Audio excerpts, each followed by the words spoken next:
Tu viens lui dire adieu? Je viens la saluer. Tu crois que ta femme peut t'entendre? Non. Alors pourquoi tu essaies? Je peux me tromper. Tu vas mourir. It is a pleasure having you with us again. Bienvenue au podcast Premier Visionnement. We call him Baba Yaga.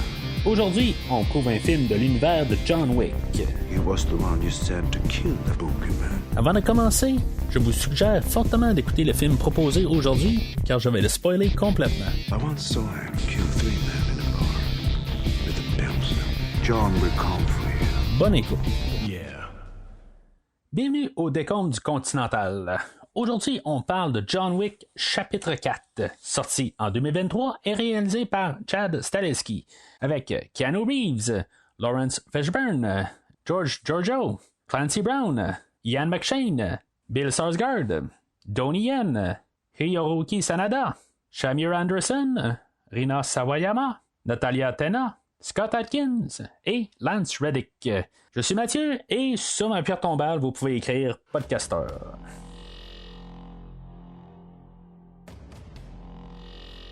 Alors, bienvenue dans la série des John Wick, franchise que j'ai fait là, dans les tout débuts du podcast. C'était genre l'épisode 35, 36 et 37. On s'en allait vers le nouveau film là, à l'époque, là, en 2019, qui fait 4 ans dans le fond. On s'en allait vers le troisième film que, dans le fond, j'avais aimé, puis que j'ai jamais revisité là, entre-temps, mis à part un peu plus tôt là, dans la semaine là, pour vraiment me rembarquer là, dans l'univers de John Wick. Dans le fond, j'ai passé la semaine à écouter les 3 films, puis réécouter aussi les épisodes que j'ai que j'ai fait à l'époque. Puis en même temps, je dirais que je suis pas mal d'accord avec ce que j'ai dit à l'époque. Je pense que j'avais été un petit peu sévère sur le deuxième film, dans le deuxième et troisième podcast, où ce que dans le fond, je voyais peut-être pas vraiment le besoin du deuxième film, parce qu'en bout de ligne, c'est sûr que je suis d'accord, comme j'ai dit, pour la globalité de ce que je dis, mais quand je l'ai réécouté le deuxième, je l'ai beaucoup plus apprécié là, à cette écoute-là, même si en tant que tel, ça sert pas grand-chose dans la trilogie en tant que tel. Il y a quand même beaucoup de choses à voir, puis je me suis plus rendu compte que la franchise est basée plus sur le côté chorégraphie que le côté histoire. Même si le deuxième faisait un petit peu de chorégraphie un peu réchauffée du premier film, il y avait quand même un peu plus là, de qualité là, parce que dans le fond c'était un petit peu mieux entouré, c'était un petit peu plus élaboré. Ça reste que quand même en entrant là, pour le quatrième film, j'étais quand même toujours avec pas mal le même ordre là, le premier, le troisième et le deuxième en fait là, d'ordre de mes préférés. Puis c'est ça. Avant de rentrer dans le quatrième, j'avais rien vu.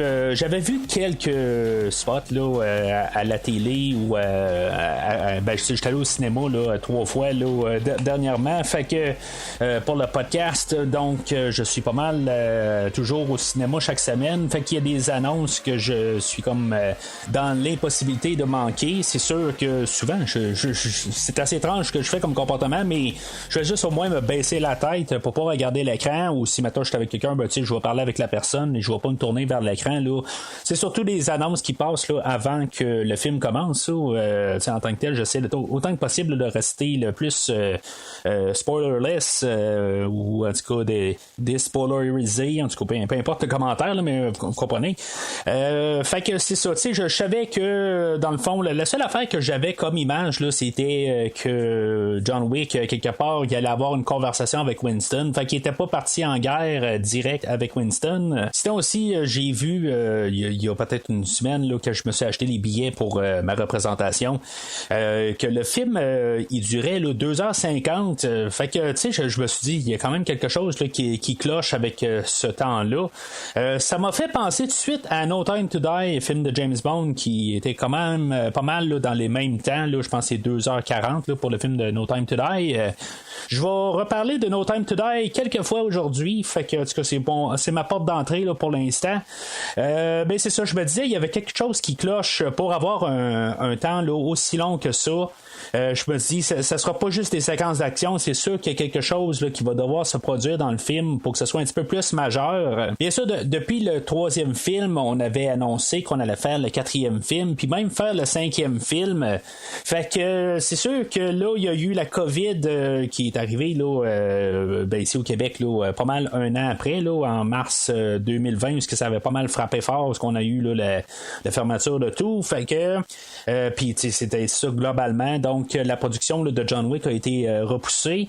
Il y a un temps où ce film-là devait sortir la même journée que du dernier film de la Matrice. C'est honnêtement un des choix, les choses les plus étranges que j'ai entendues dans le marketing là, de tout Hollywood.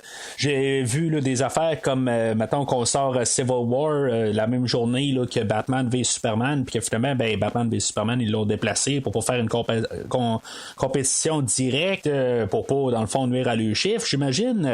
J'ai vu toutes sortes d'affaires des fois. On sort à Noël, on sort pas à Noël, on sort plus loin à cause d'un autre film, des affaires de même. Sauf que là, sortir 2 films avec Keanu Reeves, qui est comme dans le fond le Keanu Reeves, qu'est-ce qui a marqué là, dans le début 2000, et Keanu Reeves qui a plus marqué là, une quinzaine d'années plus tard, c'était quelque chose quand même assez étrange comme choix. C'est comme quasiment faire le choix là, de quelle franchise est le meilleur entre les deux, entre la Matrice et la franchise de John Wick. Il me semble que c'est un plan suicidaire là, pour les deux franchises. Mais par contre, dans le fond, John Wick pouvait pas se séparer pareil comme qu'il fait là, dans la Matrice. Il n'y a pas plusieurs Keanu Reeves qui existent.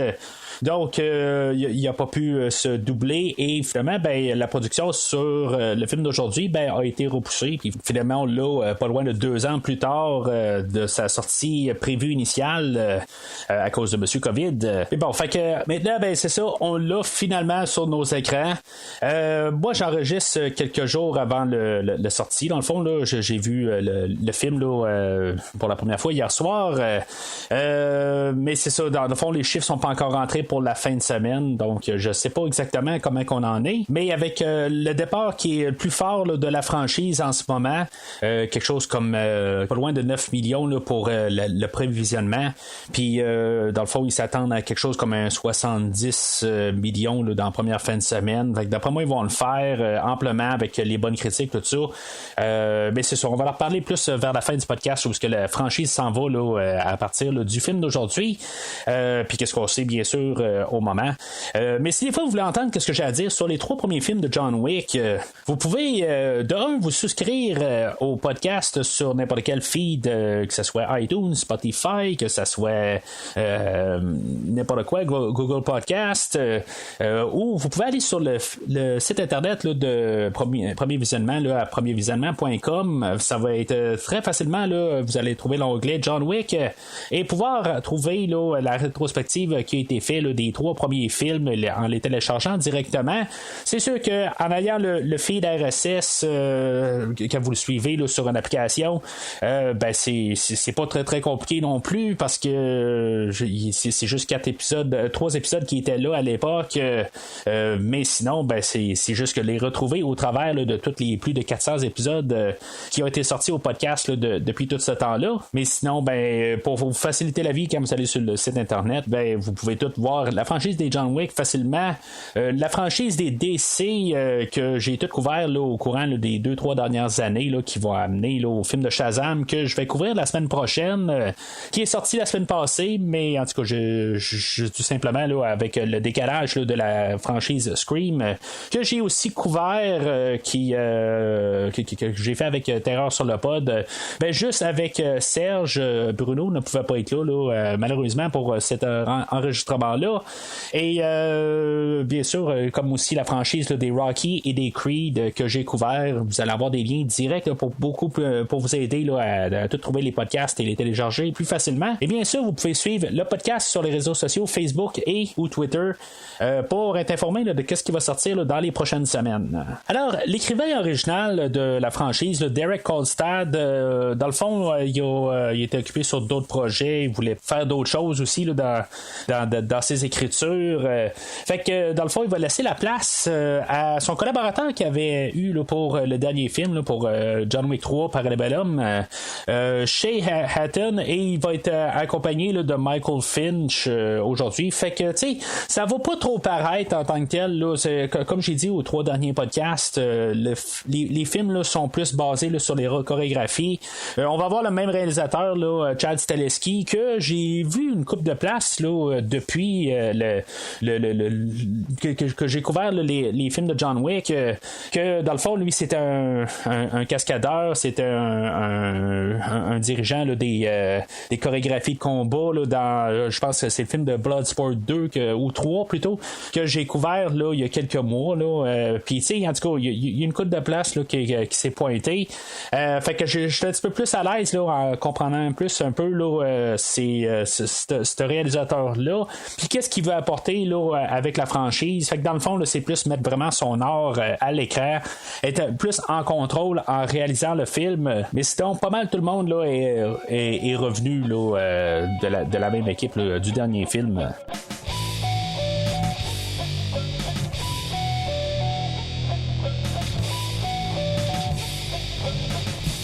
Alors, le petit synopsis que vous pouvez retrouver sur IMDb.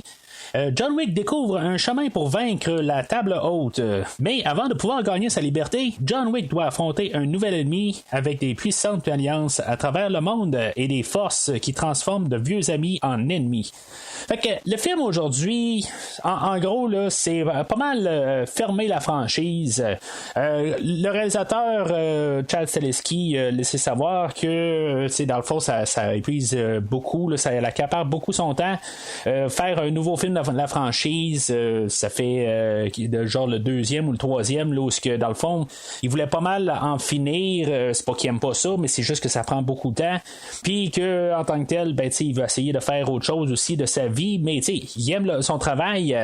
Le dernier film était supposé être la fin de la franchise, mais finalement, ben, on a ouvert la porte là, pour avoir quelque chose, pour avoir un 4e film. Donc, pendant le film, là, on a plusieurs personnages là, qui vont comme laisser sous-entendre que comment est-ce que ça peut finir la franchise. Dans le fond, on va parler à John Wick, on va dire, dans le fond, peu importe qui tu vas tuer, il va toujours en avoir un autre qui va prendre sa place.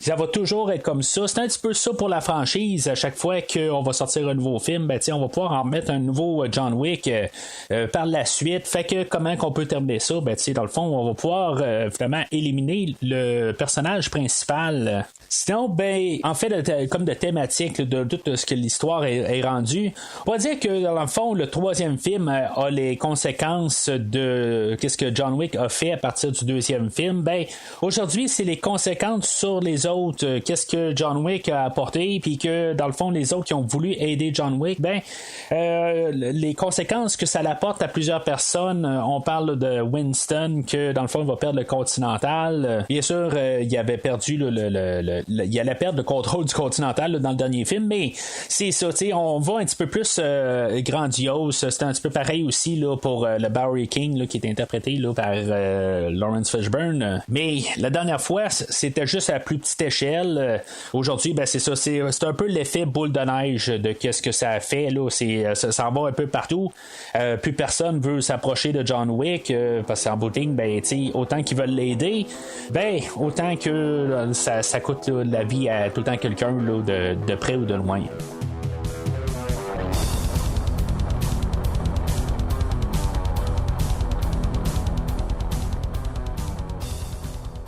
Fait que le film d'aujourd'hui, bien sûr, je l'ai vu au cinéma.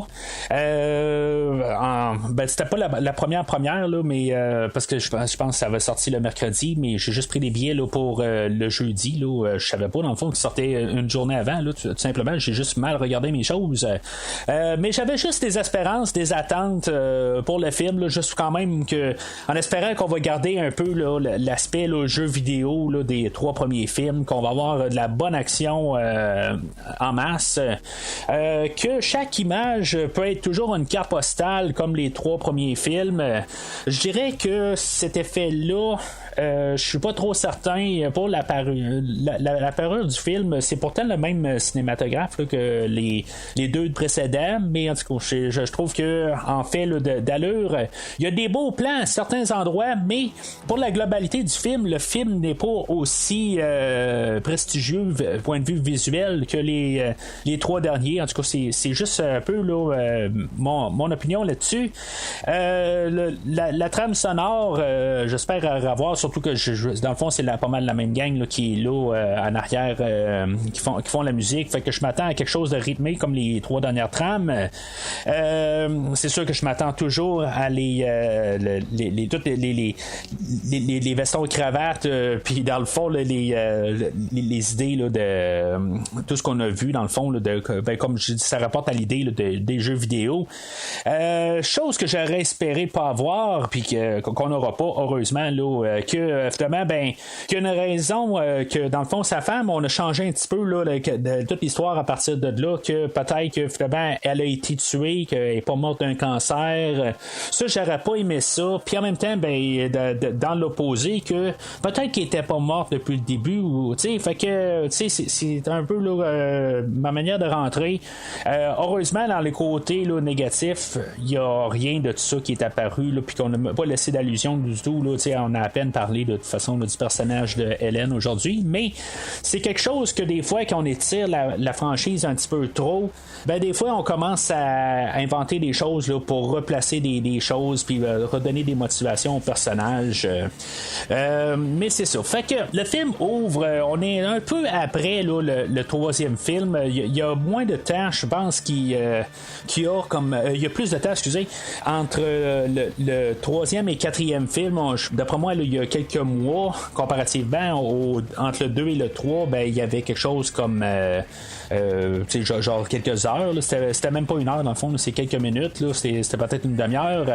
Sinon, entre le premier et le deuxième, c'était peut-être quelques jours, là, peut-être 2 semaines maximum, mais c'était vraiment restreint. Dans le fond, là, le 1, 2, 3 se passait là, en dedans d'un mois, mais le quatrième, là, je pense qu'on est quand même le temps que John Wick se rétablisse là, d'avoir tombé là, sur le côté là, du Continental.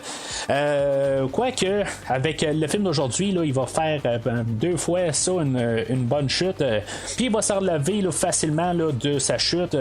Fait qu'on est peut-être 5 minutes après le troisième film. C'est une possibilité. C'est pas vraiment important en bout de ligne. Même quand on va voir là, la pierre tombale de John Wick et sa femme, on mettra même pas de date sur les pierres tombales à la toute fin. Je sais pas si c'est un peu pour ça, pour juste garder là, l'espace-temps du film, de quand est-ce que les choses se produisent, qu'on garde ça nébuleux. En même temps, ils ont peut-être une porte de sortie pour, si maintenant ils veulent faire un John Wick 5, peut-être qu'il y a 3 ans entre le 3 et le 4, puis ils peuvent avoir une histoire au travers de ça. C'est une possibilité, mais en tout cas, on en reparlera là, du futur, comme j'ai dit un peu plus tard. Fait que on est introduit à John Wick qui, dans le fond, est en train de se rentraîner, là, se remettre en forme. Il y a pas un punching bag, mais dans le fond, il est en train là, de donner des coups de poing là, sur une poutre qui a genre des cordes attachées dessus, là, mais il y a comme les mains en sang. On a le Bower King là, qui est encore interprété là, par Lawrence Fishburne, là, juste pour montrer dans le fond là, qu'ils ont eu une alliance entre temps. Il n'y aura pas grand temps à donner à Lawrence Fishburne quand même dans le film d'aujourd'hui. C'est vraiment plus quasiment un caméo. Il n'est pas vraiment important à l'histoire, autant qu'il n'était pas bien dans les 2 derniers films. C'est un petit peu peut-être une déception un peu là-dessus. Mais tu sais, on va essayer quand même là, d'apporter là, la fermeture du personnage de John Wick. Puis tu sais, dans le fond, c'est le fun de voir Lawrence Fishburne avec Keanu Reeves, bien sûr. Ça rappelle un peu la Matrice, mais en même temps, j'aurais aimé ça qu'il y ait quelque chose à faire au lieu de juste rajouter du dialogue. On s'entend que Lawrence Fishburne, je pense pas qu'il va commencer à faire là, de l'action autant que John Wick ou Keanu Reeves.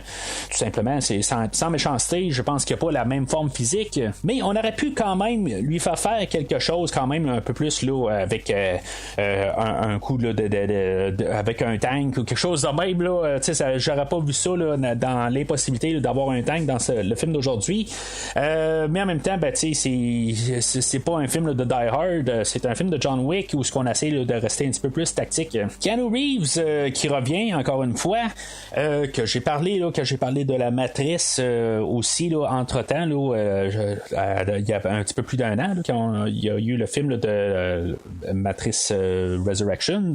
L'acteur a présentement 58 ans, fait qu'il doit avoir quelque chose comme 57 là, au moment qu'il a filmé le film aujourd'hui. Honnêtement, je vois pas bien de vieillesse comparativement là, au film de 2014. Dans le fond, ça peut s'écouter là, dans n'importe quel ordre quasiment. Puis on verra pas bien de différence. C'est sûr que la barbe aide beaucoup là, à le garder au même âge. Mais c'est ça, tu sais, on a John Wick qui va dire tout de suite sa première parole, là, ça va être yeah. Quelque chose que j'ai remarqué juste avec mon dernier écoute, que c'est la grosse ligne là, de John Wick, c'est toujours dire yeah. Comme que quand il a fait là, dans la franchise là, de Bill et Ted, j'ai aucune idée c'est qui entre les deux, mais c'était wow. Tu sais, en tout cas, c'est juste que là, il avait donné yeah pour la franchise là, des John Wick, puis c'est ça, je l'ai juste remarqué là, dans mon visionnement là, des 3 premiers films cette semaine. En tout cas, j'ai juste trouvé ça drôle à partir de là, de juste voir comment il dit yeah, puis j'ai passé à côté de ça. Mais c'est ça, tu sais, dans le fond, c'est sa manière de parler, c'est yeah. Puis, tu sais, dans le fond, ça va être ça. Pas mal tout le film aujourd'hui. Pas dur à écrire. Fait que on va sauter quelques mois, quelques semaines peut-être là, où ce que John Wick va se ramasser là, dans le désert du Maroc, où ce qui avait été là, dans le dernier film. On va le voir à cheval, qui va descendre 2-3 personnages dans le fond là, pour se rendre au Elder qu'il a rencontré dans le dernier film. Ben, c'est plus le même Elder dans le fond. On va comprendre que le Elder du dernier film il est décédé et que c'est lui qui prend sa place maintenant, et que finalement que John Wick va le descendre. On va tout de suite établir là, l'idée que pour être libéré de tout, ben que le personnage va devoir mourir, puis que on va nous le répéter plusieurs fois, mais c'est déjà en partant le film là, on est à 3 minutes du début du film, puis on nous dit que John Wick va devoir mourir avant la fin du film si mettons il veut finalement être bien libéré là, de toute responsabilité, que ben c'est tout en parabole, on s'entend, c'est d'être libéré de la haute table ou la table haute, puis en bout de ligne, ben, c'est pour être libéré de la franchise, ou ce que Keanu Reeves peut-être peut être libéré puis qu'on puisse faire autre chose. Mais je sais pas si l'acteur pouvait pas revenir là, du dernier film, mais ça met déjà en place l'idée que il en tue un, ben il y en a un autre qui prend sa place, puis c'est comme ça, comme je disais là, dans la partie là, des thématiques, ben que même si il tue quelqu'un, ben il y en a un autre où on a un film, on finit un film puis on va trouver un adversaire pour John Wick là, dans le prochain film, puis après ce film-là, ben, on va trouver un autre adversaire, puis c'est comme ça que ça va, là, si on va là, du côté franchise. Fait que c'est là qu'on est introduit ailleurs, là, dans le fond, on a le porte-parole de la haute table qui va aller rencontrer les personnages là, de Winston et de Charon, qui va lui donner dans le fond 1 heure là, pour quitter là, le Continental, puis ils vont dans le fond là, détruire le Continental. Dans le fond, ils ont perdu le droit parce qu'ils n'ont pas réussi à tuer John Wick. Le porte-parole qui est joué par Clancy Brown. Clancy Brown, c'est un acteur que je connais en tant que tel, là, genre qui jouait là, dans le premier Highlander là, dans les années 80. Je l'ai vu dans quelques petites affaires là, au travers du temps, mais c'est un personnage que j'ai comme un peu vu disparaître, et que curieusement, depuis quelques temps, je le vois dans beaucoup d'affaires là, que j'écoute, là, que ce soit la franchise des Dexter. Il est apparu là, dans la série là, Mandalorian, je sais pas quelle saison, mais dans le fond là, il arrête pas de croiser mon chemin là, dernièrement, là, pas des choses que je fais nécessairement pour le podcast, mais en tout cas je sais pas s'il y a eu une remontée là, pour revenir là. En tout cas je trouve juste ça curieux là, que je l'ai croisé. C'est vrai, je pense que je l'ai croisé aussi là, dans le film là, de Nightmare on Elm Street là, l'année passée, le reboot de 2011 je pense ou 2010, mais bon, fait que on a Winston et Charon. Winston qui est toujours joué par Ian McShane, qui dans le fond qui continue très bien son personnage. Je sais pas s'il y a eu un lavement de dents ou quoi, je sais pas trop quoi. Il me semble que ses dents sortent assez bien là, dans le film d'aujourd'hui, puis ça sortait pas tant que ça là. Je sais pas qu'est-ce qui s'est passé là, je suis pas méchant en voulant dire un lavement, mais je pense qu'il a été retravaillé là, au point de vue mâchoire quelque part là. En tout cas ça saute au visage un petit peu.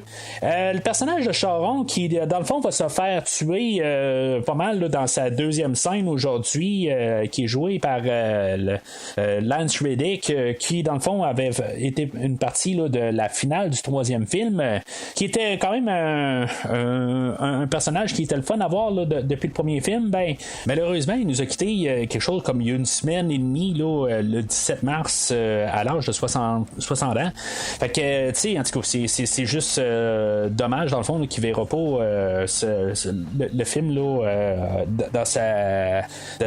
dans son produit fini là. En tout cas peut-être qu'il y a eu un visionnement là, privé là, mais souvent là, les acteurs n'ont pas tout accès là, à le montage final là, avant vraiment la première mondiale, mais en tout cas c'est juste vraiment triste là, de savoir ça là, que cet acteur là est mort dans la vraie vie là, il y a quelques jours, puis dans le fond ben, c'est ça, tu sais, quand il meurt aujourd'hui, ben c'est sûr que ça se ressent un petit peu, puis ils n'ont pas pu retravailler le film. On s'entend que le film, tout était fait, la musique, tout était monté pour le film aujourd'hui là, ils n'ont pas pu faire de modifications dans le film, mais c'est comme un peu ironique le côté que sa présence, sa mort va affecter quand même beaucoup là, le film. On va voir le personnage là, de Winston qui va revenir souvent sur sa mort pendant tout le film, puis c'est des choses qui n'ont pas pu être ajoutées là, depuis une semaine là. En tout cas je crois pas là. C'est sûr qu'avec l'informatique des fois ils ont les séquences sur l'ordinateur puis ils font juste coller des choses facilement, mais honnêtement je pense pas qu'on a pu vraiment rajouter des affaires. Tout fonctionne quand même un dans l'autre. On n'a pas pu refaire en moins de quelques jours là, de juste faire un montage pour Monsieur Reddick, mais c'est ça, lui dans le fond il est tué là, par le personnage là, de Gramon qui je pense que c'est Vincent de Gramon qui s'appelle, qui lui il est la tête de les Marquis, qui eux autres c'est une autre famille je pense qui est à la table de la table haute. C'est pas tout à fait clair un peu pourquoi qu'eux autres sont là. C'est comme on voit John Wick au début qui s'en va peut-être se partir à l'attaque contre la table haute, mais dans le fond on se retire de ça puis on passe sur les Marquis qui est comme un autre groupe à part. C'est comme peut-être le système de sécurité de la table haute. En tout cas c'est comme ça je vois ça. Ils ont comme un peu des passe-droits comparativement là, à toutes les personnes là, qui sont sous la table. Ben là eux autres ils ont plus de contrôle parce que justement peut-être qu'eux autres ils sont à la table. Il y a 12 têtes à la table, mais là je pense que lui ça fait partie là, de juste une des têtes là, à la table haute. Le personnage là, de Gramon qui est interprété là, par Bill Skarsgård, dans le fond c'est lui là, qui fait Pennywise dans le nouveau dans les nouveaux ça commence à dater là. On parle de quasiment il y a 5 ans là, les derniers hits. Je pense qu'ils veulent faire une série télé là, sur cet univers là, mais en tout cas tout ça pour dire que je pense que c'est pas mal mon introduction à cet acteur là, mais honnêtement ce personnage là c'est la nouvelle tête de méchant dans tout le film aujourd'hui. Je pense que c'est le meilleur méchant qu'on a là, depuis le début de la franchise. J'ai bien aimé Michael Nyqvist aussi là, dans le premier film, mais je pense que Bill Skarsgård là, il garde tête là. C'est vraiment comme je pense que c'est deux c'est les plus forts de la franchise. On avait là, Santino là, dans le deuxième que je pense qu'il est peut-être il est correct là, mais il est pas vraiment là, à la hauteur là, de Nyqvist dans le premier film, ou sinon le Mark Dacascos là, qu'il y avait au dernier film, ben c'est juste un attaquant attaquant tout simplement là, que il y avait pas vraiment de grosse tête là, à part peut-être Winston en bout de ligne dans le dernier film là. Mais c'est ça, en tant que tel là, j'aime beaucoup sa prestation aujourd'hui. Puis il y a comme un danger un peu qu'on ressent avec lui. J'ai jamais vraiment l'impression qu'il pourrait tuer John Wick.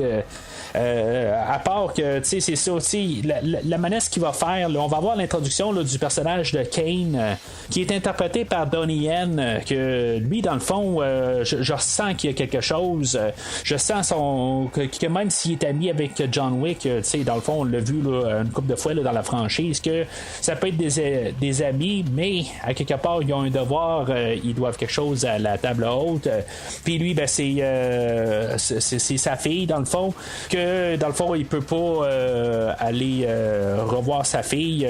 Dans le fond on est introduit à ce personnage là pendant qu'il est en train là, d'écouter sa fille en train là, de faire une performance au violon si je me rappelle bien, puis dans un passé ben il pouvait pas s'approcher d'elle, puis là ben on va le rapprocher là parce que Gramond lui il veut se débarrasser de John Wick, puis ben c'est ça, il va demander là, l'expertise là, de Kane.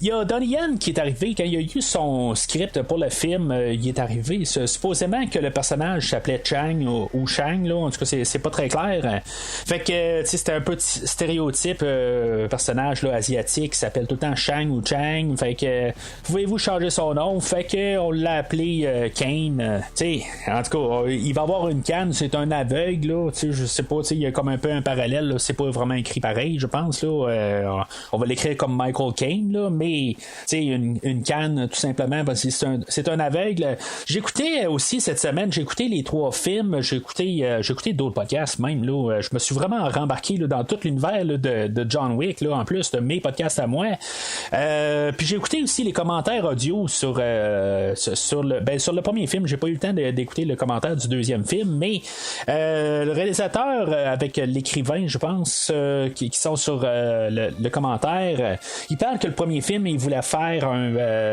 pas mal un genre de comique en novélisation là, un graphic novel qu'il appelle là, c'est un livre graphique là, dans le fond c'est pas mal similaire là, à une bande dessinée mais c'est pas mal plus épais, c'est un peu leur influence pour faire le style du film original, fait que souvent ben, on a des choses, des noms, des affaires de même là, qui les personnages vont s'appeler selon quelque chose qui les représente, puis quand je vois Kane et quelqu'un qui est aveugle, ben, je me dis ça va pas mal avec le principe qui avait déjà été établi là, dans le premier film. Alors John Wick se ramasse au Japon là, à Osaka, au Continental, puis le Continental qui est là-bas, c'est là qu'on va voir le personnage là, de Koji avec sa fille Akira.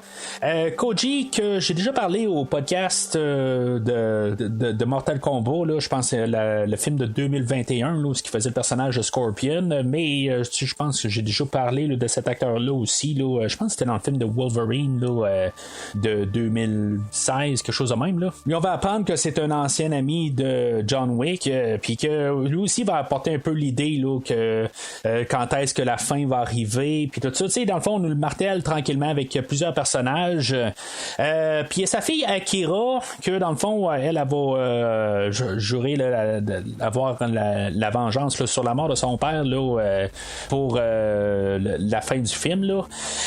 On va revenir à ça. Moi j'ai l'impression qu'on essaie de peut-être mettre en place peut-être un spin-off avec cette histoire là, parce que c'est pas vraiment important au film aujourd'hui, ça n'a pas grand chose à part une grosse scène d'action, la première grosse scène d'action là, qui va apparaître là, peut-être à peu près là, quelque chose comme une demi-heure du film. Ça va prendre quand même un certain temps là, pour avoir un morceau d'action là, dans le film d'aujourd'hui. On va avoir comme peut-être le bras droit à Gramond là, qui s'appelle Chidi, que dans le fond c'est comme le gros invincible là, qui va être pas mal l'adversaire qui va suivre John Wick tout le long du film. Ça va être l'adversaire à abattre que dans le fond qui mourra jamais.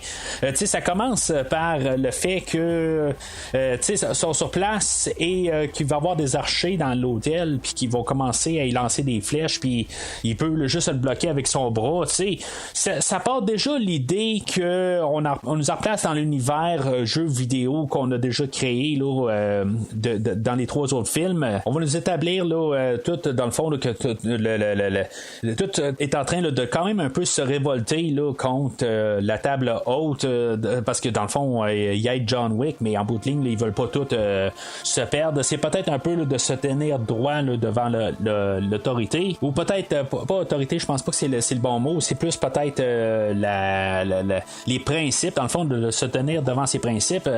Puis c'est ça, dans le fond, le marquis là, il va attaquer là, l'hôtel Continental. Fait que dans le fond, là, c'est un gros massacre qui part là, un peu dans les 2 bars. On va voir, en tout cas, tant qu'à moi, là, les séquences d'action là, à cette partie-là, c'est quand même assez solide. Je pense pas que c'est les meilleures scènes qu'on a eues depuis le premier film.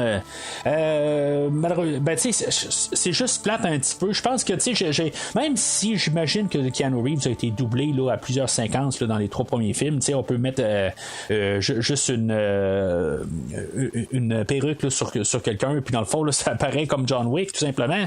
Mais tu sais, ça va être quasiment quand John Wick va embarquer dans l'action que je vais commencer à plus embarquer là, dans cette séquence-là.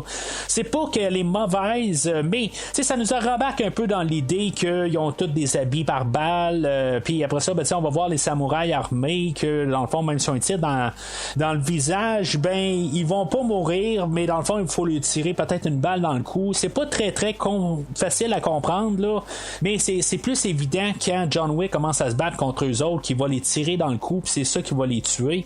C'est ce que je pense, parce que John Wick qui est arrivé dans l'action là, il va le trancher des gorges, il va tirer dans le cou direct, mais c'est ça en même temps, je pense que les armes à feu sont très puissantes aussi là, mais tu sais, on établit tout de suite là, que les vestons qu'ils ont, les vestons cravates, ben tu sais, sont par balle, puis que tu sais, dans le fond on peut les tirer, puis c'est vraiment comme l'idée jeu vidéo, on peut tirer notre personnage, puis tu sais, dans le fond il va pas mourir, il va juste perdre un petit peu d'énergie tout simplement, puis c'est ça, dans le fond c'est ce qu'on nous établit là, depuis le premier film, mais tu sais, on va jouer avec ça, c'est vraiment juste le veston, on fait juste le lever, c'est un bouclier, on nous le met tout de suite, on nous en rembarque là, avec cette idée-là, puis tu sais, pour qu'on soit prêt pour quand même tout le film, là, parce que ça n'a pas de sens, là, des fois, là, on regarde là, le nombre de personnes qui est tué dans cette franchise-là. J'ai fait juste une petite recherche de même.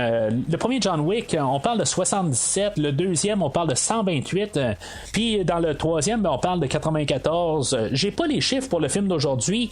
Je pense pas qu'on a tué autant que dans les 2 derniers. D'après moi, là, on va y aller là, pas mal vers le premier film, là, mais j'ai fait un petit comparatif avec la franchise de James Bond, où ce que James Bond aurait tué 354 personnes là, dans tous les 25 films, puis peut-être une couple d'autres là, si ça l'inclut là, Never Say Never Again, mais d'après moi là, je serais pas surpris en voyant un peu la structure du film aujourd'hui, que on a essayé là, on s'est influencé de James Bond, puis que à quelque part on a voulu au moins dépasser là, James Bond là, avec ses 354.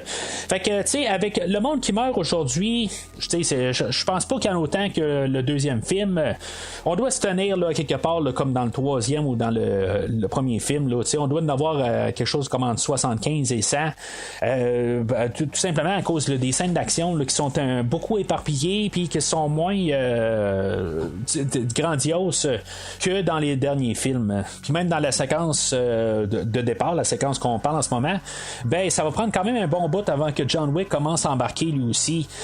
Puis là, ben c'est ça, dans le fond, ça prend où ce qu'on ait un combat là, entre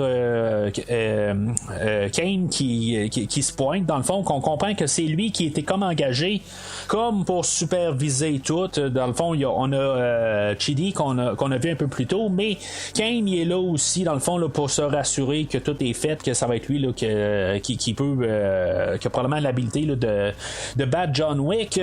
En tout cas, ça va être un petit peu drôle à la fin, parce qu'on a besoin de John Wick et Kane pour tuer Chidi à la toute fin, mais on suppose que Kane est plus puissant là, que Wick, qui pourrait vraiment là, réussir à achever Wick. Mais pour mieux nous introduire à Kane, ben c'est ça, on a un combat là, entre Koji et Kane, où ce que Kane va finalement réussir à tuer Koji. On voit que les deux personnages se connaissent, puis que Kane il veut pas tuer Koji. Il y a même un bout qui dit garde, va t'occuper de ta fille, là, débarque du combat. Koji va être plus insistant, puis c'est ça qui va le tuer éventuellement. Là, Kane va devoir se défendre et assassiner Koji. Puis à partir de là, ben c'est ça, on va voir quand même le personnage là, de Akira, qu'il va pas mal disparaître là, à cet endroit-là. Avoir croisé John Wick là, dans un tramway, pas dans un tramway, dans un métro. Puis ça va être pas mal sa fin. Elle va revenir là, dans une scène post-générique où ce qu'elle va retrouver Kane, puis qui laisse peut-être la porte ouverte à un spin-off. Sinon, j'avais peur qu'il se passe une histoire d'amour entre John Wick et Akira. C'est sûr qu'elle va mettre le blâme sur John Wick. Pourquoi que tout ça se produit? C'est à cause que John Wick s'est pointé à leur hôtel. Si ça n'aurait pas pointé, ben son père serait encore en vie. Mais j'ai eu peur vraiment qu'on décide là, de partir dans une différente direction là, pour la franchise de John Wick, qu'on ait un duo, qu'on ait une nouvelle histoire d'amour, que à quelque part il puisse faire le deuil de sa femme et que finalement ben, il va pouvoir vivre heureux avec quelqu'un d'autre. J'avais peur en tant que tel, là, je me suis dit ça va trahir un petit peu là, la pensée du premier film. C'est pas que j'aime pas du tout là, le personnage là, de Akira là, qui est joué là, par Rina Sawayama. J'ai vraiment aucun problème avec. C'est vraiment juste le point de vue histoire que j'espère qu'on gardait là, quand même là, un peu la lignée là, du premier film. Sinon, toute l'action quand même là, dans cette partie-là, on a John Wick là, avec des nunchakus, on a toute une scène là, dans un musée là, qui va se terminer avec John Wick qui va se battre contre Kane. Ça va être pas mal le seul fois où il va se battre contre Kane directement. Là, il va y avoir bien sûr le combat final, mais je me disais à cette époque-là, tout de suite avec la première bagarre, je me suis dit je sens vraiment que ce personnage-là va être capable de tuer John Wick. Puis là, ben, on est au début du film, puis ils se battent déjà ensemble. Fait que là, je comprenais pas à quelque part. Je me suis dit, il va tout de même pas tuer John Wick au début du film. Je savais pas là, si on allait tuer John Wick ou pas. Je trouvais que le ton qu'on avait établi depuis le début du film, je me suis dit, ça sent qu'on va tuer le personnage. Même avec Charon qui se fait tuer au début du film, ça me rappelait beaucoup le personnage de Felix Leiter qui se fait tuer à mi-chemin là, dans No Time to Die. Je reviens encore à No Time to Die. Puis c'est ça, à quelque part, je ressentais un petit peu ces choses-là dans la franchise aujourd'hui, puis je me disais oups, ça sent ça sent sa fin. Puis là ben tu sais, ça sent le personnage qui va réussir à tuer John Wick. Puis là ben tu sais, on va tout de même pas le tuer là à genre 45 minutes du film là, puis on le tue pas, John Wick réussit à se sauver.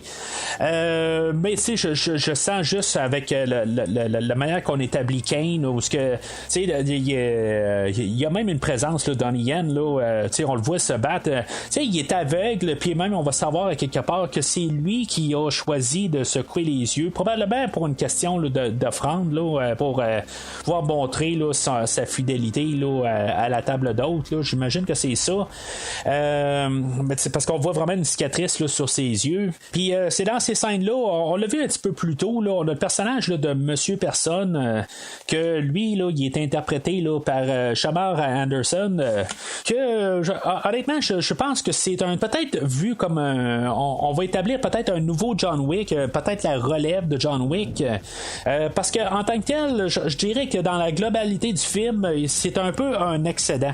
C'est plate, ce personnage-là, il va se promener avec son chien. Il y a un bout que je pensais que c'était le fils du personnage là, de Halle Berry là, la dernière fois, parce qu'elle aussi avait ses chiens.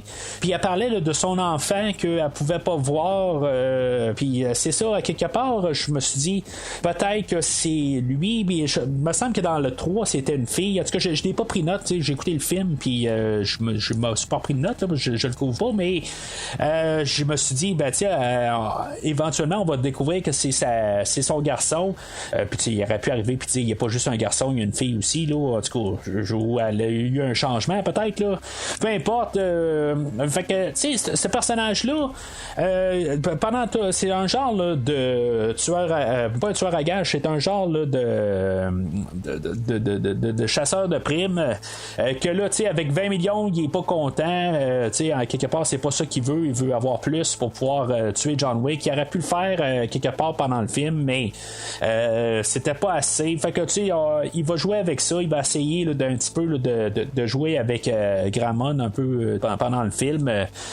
Mais c'est ça, à quelque part, je trouve juste, comme j'ai dit, là, je trouve qu'il est peut-être un petit peu dans l'excédent. Il y a peut-être un personnage de trop, puis dans le fond, on ne sait pas exactement quoi faire avec lui. Peut-être encore pour établir un autre spin-off, on s'ouvre peut-être des portes. Le marquis de Grammon. Défie-le en combat singulier. Gagne ou perd, c'est ta seule issue. Alors, on va retrouver le personnage de Winston, que lui va essayer de trouver une rencontre là, avec John Wick. Pour, dans le fond, c'est comme sa porte de sortie pour essayer là, de récupérer là, le Continental d'une telle manière. Va trouver là, l'idée là, de faire un duel, de lancer Grammon à un duel à l'ancienne. Il y a une scène là-dedans où éventuellement là, il va réussir à lancer l'idée à John Wick, puis John Wick va devoir se retrouver une famille, parce que dans le fond il n'y a pas de famille, et qu'il va falloir qu'il soit comme vu comme la famille là, de Roscaroma. Avant de parler de ça là, je vais juste finir avec cette idée là.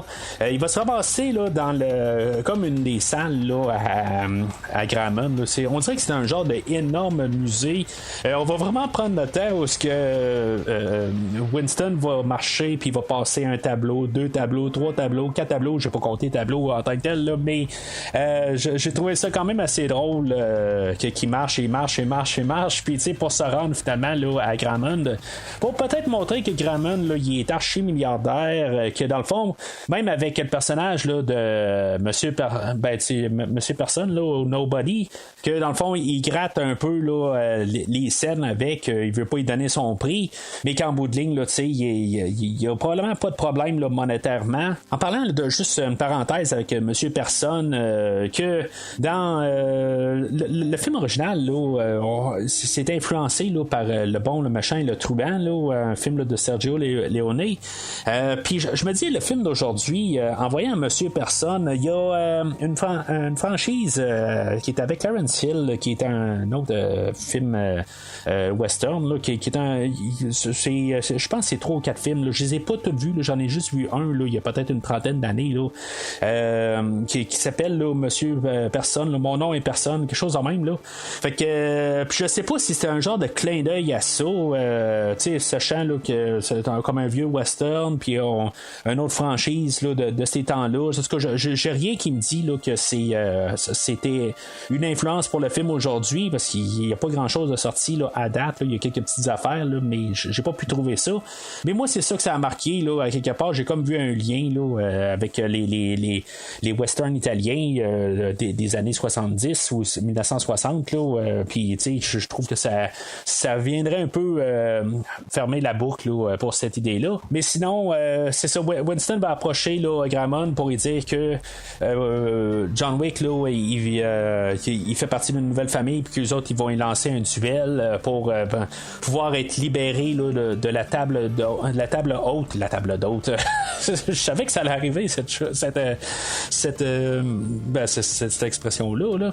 Mais sinon, c'est ça, Grammon il va accepter, il veut pas vraiment accepter parce qu'il sait qu'il va se faire descendre par John Wick, il sait très bien, mais en même temps, c'est ça, il y a la chance là, de pouvoir mettre Kane à sa place, donc ce sera pas lui qui va devoir nécessairement là, se battre contre John Wick, puis dans le fond il va accepter à ce point-là, puis c'est une question là, de bien paraître là, avec tout sur la table. Fait que, pendant ce temps-là, c'est ça, on a personne là, que lui il va être embauché là, par Grammon pour dans le fond traquer John Wick. Il y a une scène où personne va devoir se montrer là, son alliance, puis on va avoir Grammon qui va y rentrer un poignard là, dans la main, puis que Nobody va devoir se retirer.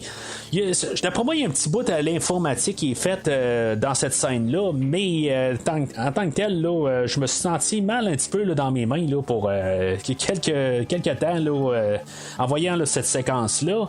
Quand il va sortir là, en tout cas, en tant que tel, là, ça doit pas faire du bien, mais en même temps, ça doit nuire un petit peu. Si le gars il veut tirer, tu sais, à quelque part, là, sa main est coupée en deux, là, en tout cas. Les blessures dans cet univers-là, là, ils sont pas grand-chose. À quelque part, il y a sur sa barre d'énergie, il a peut-être perdu là, 2 barres sur ses 20, là, fait que à quelque part, il va avoir pris une potion puis il va être juste régénéré là, pour la prochaine séquence. Fait que John Wick va se ramasser à Berlin pour rencontrer là, la famille Rosca Roma. Dans le fond, ça va être pas mal la chef de famille, là, Katia, qui va... tu sais, elle va dire... Wick va rentrer là, dans une église, puis le prêtre là-bas, il va avoir un genre de carabine, là, puis c'est juste comme... peut-être un genre de clin d'œil au premier film, là, où dans le fond, là, l'église, c'est une façade. Mais c'est ça, tu sais, dans le fond, ils vont comme attacher Wick, puis dans le fond, ils vont le questionner, puis là, dans le fond, eux autres, ils ont une dette envers quelqu'un, là, le personnage là, de Killa. Puis dans le fond, tu sais, c'est quand même, il y a des petits moments humoristiques, là. Ben, tu sais, le côté là, bande dessinée du film là, fait que c'est quand même assez toujours un petit peu rigolo d'un côté, là. Où ce qu'elle arrive à dire, là, ben, tu sais, combien de personnes que t'as tué, tu sais, puis il va répondre beaucoup, tu sais, c'est comme ça se compte plus, là, vraiment, là, même s'il y a quelqu'un qui ça a l'air qui a compté, là, le monde que John Wick a tué, là, dans les 3 premiers films, là, que j'ai pu mentionner tantôt. Mais c'est ça, dans le fond, il va y avoir une personne à tuer, là, le personnage de Killa. Fait que dans le fond, ben, il va être envoyé là par avec le personnage là, de Klaus. Tu sais, dans le fond, je pense qu'ils ont pris un peu influence là, du personnage de Groot dans les films de Marvel, là, qui fait juste dire qu'il s'appelle Klaus. Je pense que c'est un genre de clin d'œil. Mais le personnage de Killa aussi, je pense que dans le fond, c'est un peu un amalgame là, de 2 autres personnages de super-héros. Là. Ben, les personnages là, du Pingouin et du Joker mélangés ensemble, c'est clair que c'était un genre là, de juste une amalgame là, de ces 2 personnages-là. Peut-être avec un peu là, au moins d'être capable de se battre là, comparativement à ces 2 personnages-là là, qui sont plus des têtes pas à se battre, là, mais tu sais. Le personnage de Killa là, qui est interprété là, par Scott Adkins, que lui, je l'ai pas vu dans grand-chose. Là. J'ai vu genre dans Universal Soldier 5, puis une couple d'autres affaires. Là, en tout cas, c'est un gars qui sait se battre. Je l'avais pas reconnu là, avant que je vois sur IMDb là, pour m'allumer c'était qui.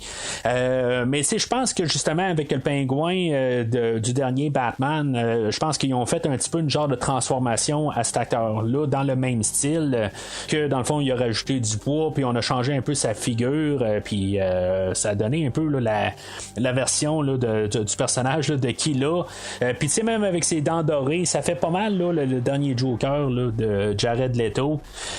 Puis en tout cas, fait que cette partie-là, ben il va arriver puis jouer au poker avec John Wick.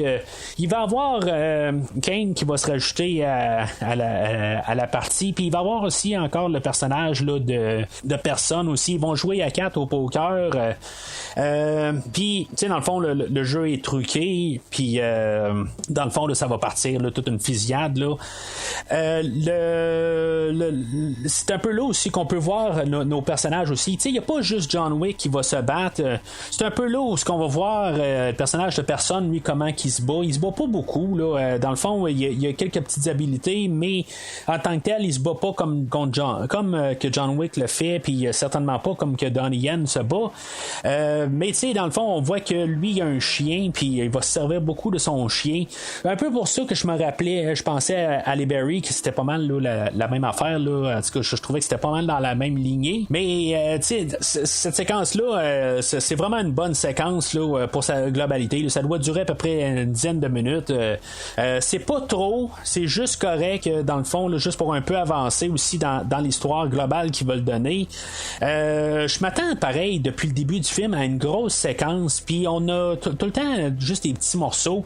C'est sûr que quand j'ai vu le temps de film, 2h50 1h50, je me suis dit c'est sûr qu'il va y avoir une séquence qui dure 1 heure. Ça sera jamais le cas. Il va y avoir une grosse séquence à la fin là, qui va peut-être durer là, quelque chose comme une demi-heure, mais dans tout le film, là, c'est tout des petits 15 minutes. Puis cette séquence-là doit durer peut-être une dizaine de minutes. Sinon, la première grosse séquence là, au Japon, c'était peut-être là, une vingtaine de minutes, là, gros max. Il se passait beaucoup de choses là, dans cette séquence-là. Par contre, on avait établi là, beaucoup de personnages, puis dans le fond, là, c'était pour bien là, introduire là, le personnage là, de Kane. Mais à cette étape-là, si on veut juste un peu donner d'action à nos personnages principaux, puis c'est ce qu'on va faire. Dans cette séquence-là, ben, on va avoir John Wick qui va tomber d'un 2e étage, puis dans le fond, je pense qu'il va se casser le dos en tombant. Il va tomber sur une genre de poutre, puis il n'y a pas de problème, il va s'en relever. Fait que, de toute façon, on l'avait vu à la fin du premier film, là, que c'est pas ça qui allait le tuer.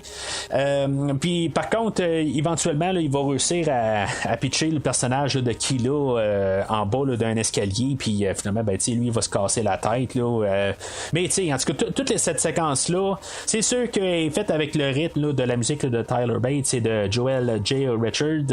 C'était, je pense, c'est ce duo-là qui était là tout le long, là, depuis le premier film. Ben, je veux dire, j'avais plus remarqué Tyler Bates, mais il y a quand même Joel J. Richards qui est là depuis au moins le dernier film. Leur trame sonore, c'est sûr que ça sonne quand même beaucoup là, ce qu'on a entendu là, dans les 3 premiers John Wick, mais c'est ça, je veux dire, c'est juste un petit peu là, d'évolution, mais c'est une très bonne trame sonore, en tout cas pour ce que j'ai entendu. Mais on le voit à quelque part là, où il repart avec le gros techno. Je sais pas si c'est à eux autres, parce que il y avait des séquences là, dans les 2 films là, qui avait les 2 premiers. Je pense qu'ils l'avaient pas dans le 3e film, là, mais il y avait une séquence là, qui était faite là, dans un tout le temps là, dans une genre de discothèque, puis on avait de la musique là, d'un DJ là, qui s'appelle le Castlevania. Là. En tout cas, je tripe sur ces musiques-là. Pourtant, je suis pas vraiment le gars techno qui aime ces genres de musique-là, mais qu'est-ce que ce musicien-là fait, là, le Castlevania? Là? Je trouve, j'aime son son. Il y a un son particulier là, avec genre des sons qui sont comme joués à l'inverse un peu. Là. En tout cas, je trouve ça quand même assez spécial, mais il doit y en avoir plein d'autres artistes là, qui font quelque chose de similaire, mais lui, son son, je l'aime bien. Puis c'est le son qu'on entend là, à 2 séquences. On l'entend là, dans la discothèque, puis on l'entend un peu plus loin là, vers la fin, là, quand il est dans un genre de manoir abandonné. Là. Puis j'en reviens au manoir abandonné là, un peu plus tard. Fait que c'est ça, le personnage de Killa, dans le fond, Wick, il va ramasser une dent dorée là, de sa bouche, là, puis dans le fond, là, ça va être sa preuve là, pour montrer là, qu'il a tué Killa. Fait qu'il va le ramener à Katia et que finalement, ben, il va être il va être incorporé là, dans la famille là, de Roscaroma. Puis, on va avoir une genre de séquence qu'on a vue, là. Je pense que c'était pas mal juste dans le dernier film, là, où à chaque fois qu'il passe une genre là, de détente ou n'importe quoi, là, il y a toujours une genre de mutilerie là, corporelle qu'ils font. Là. Je pense que la dernière fois, là, il y avait un con là, qui passait, là, je me rappelle plus son nom, la productrice ou quelque chose de même, là, la directrice, là, puis il y avait un genre là, de passe-port à passer, puis on y a comme étampé le dos là, au fer rouge. Une bonne mort n'arrive qu'après une bonne vie. Nous avons renoncé à une bonne vie depuis bien longtemps, mon ami. Fait que, dans le fond, on va faire la préparation là, pour la finale. John Wick va s'asseoir en face de Garmon ou Gramon plutôt, pour dans le fond, là, pour le duel. Il va y avoir le porte-parole qui va être là. Dans le fond, on va établir les règles du duel. J'aime comment c'est fait. Dans le fond, ils sont assis à chacun leur bout de table, puis ils ont comme un jeu de cartes en face d'eux autres. Puis dans le fond, le porte-parole lui arrive puis il dit dans le fond, quelle arme que vous voulez utiliser. Puis il y en a un qui dit des couteaux, l'autre il dit des pistolets. Puis là, dans le fond, c'est celui qui a la plus haute carte qui décide de qu'est-ce qu'ils vont faire. Dans le fond, l'endroit aussi, c'est la même affaire. Puis à quel temps aussi. Fait que, tu sais, dans le fond, on sait là, qu'on se dirige vers la finale du film. On sait que c'est à l'aube. Puis que, tu sais, dans le fond, c'est à 6h03 du matin. Fait Fait que, tu sais, John Wick va pas dormir pour sa dernière nuit là, pour être en forme. Il va tuer du monde toute la nuit. Dans le fond, là, il va devoir se rendre. L'endroit, là, c'est l'église Sacré-Cœur là, à Paris, à quelque part.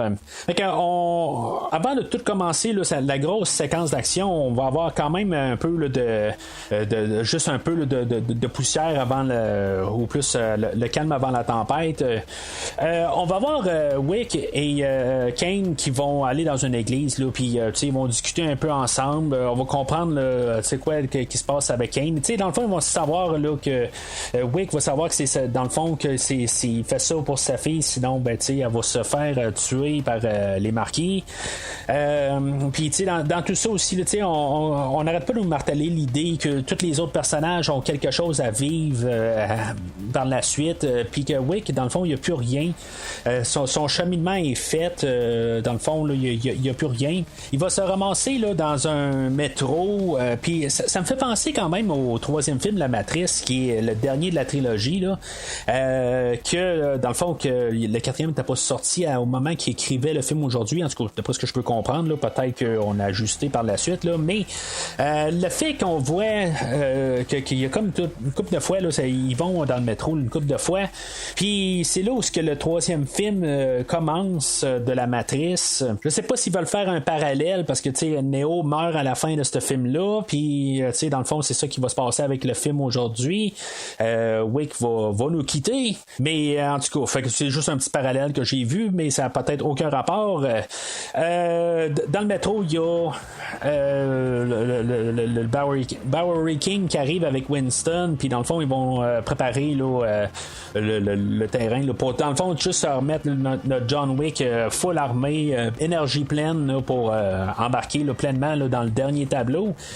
Dans le fond, il va y avoir un nouveau complet. On va l'armer là, d'un nouveau fusil qui va probablement avoir perdu là, à quelque part. Là, je suis pas vraiment les fusils. C'est quand même assez drôle qu'il va s'armer d'un fusil, mais en bout de ligne, là, il va changer d'arme là, tellement souvent là, pendant la prochaine heure que dans le fond, ça sert absolument à rien d'y donner. C'est juste un fusil de départ. Comme on sait très bien, il pourrait partir juste avec un stylo, puis il serait bien correct. Mais en tant que tel, je pense que c'est une question là, de sponsor qui doit avoir des genres de sponsors là, d'armes à feu là, pour le film. Là, j'imagine. En tout cas, c'est ça que ça sonne là, quelque part pour qu'on nous explique comment que il y a un fusil, un Viper là, comment il fonctionne, puis comment il est bien monté là, avec les nouvelles technologies, tout ça. Là, fait que là-dedans, ça sonne bien sûr là, la fin de John Wick, où c'est toujours des choses qui peuvent arriver puis changer ça, mais le fait que John Wick a rien à vivre pour, il n'y a plus rien à la maison, là, que dans le fond, il peut mourir là. On nous a établi ça. Je me dis tout le temps, il y a son chien à quelque part que je pensais peut-être qu'on allait avoir un revirement là-dedans qui a dit que dans le fond il y a à vivre là, pour son chien, mais on va le voir à la toute fin que c'est le Bowery King là, qui va avoir adopté le chien. Mais c'est sûr qu'aussi là, qu'est-ce qui nous dit vraiment assez pas mal clairement là, c'est qu'on va parler là, de Pierre Tombal là. Ils vont partir là, dans un petit bateau, puis le Bowery King il dit là, Long live the King qui veut sur sa pierre tombale, mais John Wick va arriver puis il va parler là, que lui là, il aimerait ça que ça soit écrit là, mari amoureux, quelque chose de même là, bon mari, quelque chose de même là, sur sa pierre tombale là, qui est dans le fond ce qui est écrit là, sur la pierre tombale à sa femme là, c'est marié aimable ou quelque chose de même là, je sais pas comment tout à fait traduire ça là, genre loving husband puis loving wife là, en tout cas c'est juste pour dans le fond qui marchent bien ensemble, mais ça nous donne un peu là, que pour moi on va avoir une pierre tombale à la fin, mais est-ce qu'il va y avoir John Wick dedans ou pas? Ça c'est quelque chose qu'on pourra peut-être pas savoir, qu'on va découvrir dans le 5 que il est pas mort finalement là, on le voit pas là, vraiment on voit tomber, mais en tout cas il est-tu mort? On ouvre la porte là, mais en tout cas je suis en train d'avancer un petit peu.